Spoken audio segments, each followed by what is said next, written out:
Počúvate rannú show Fan Rádia z reprezentatívneho simulátora jadrovej elektrárne. Proboha, řekněte mi, co mám dělat. Jen klid, je to jen simulátor. Nic se nemůže stát. Tak budu na blin mačkat knoflíky a je to.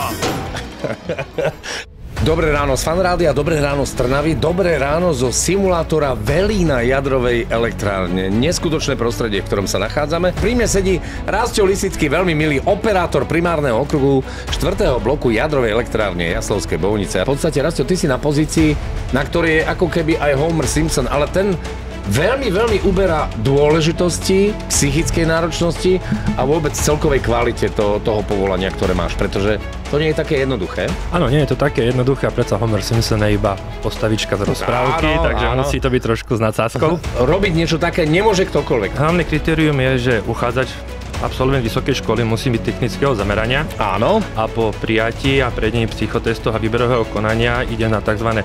Teoretickú prípravu a praktickú prípravu. Koľko to trvá celé? Rok a pol trvá príprava. Ešte musí zamestnanec rok a pol pracovať pilne a potom dostane možnosť si sadnúť na moju stoličku, primárny okruh. A tam už má pod palcom reaktor. Vy tu v tomto pracovisku si viete nasimulovať všetko možné, však?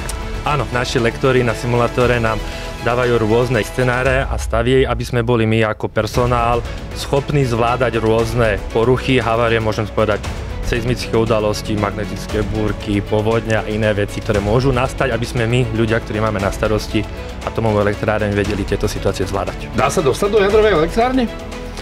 Bol by to veľký problém pre laickú verejnosť, preto verejnosť má dnes možnosť prísť si tu k nám pozrieť simulátor jadrovej elektrárne. Pozdravujeme de facto z Velína Jaslovských Bohunic. Majte sa pekne.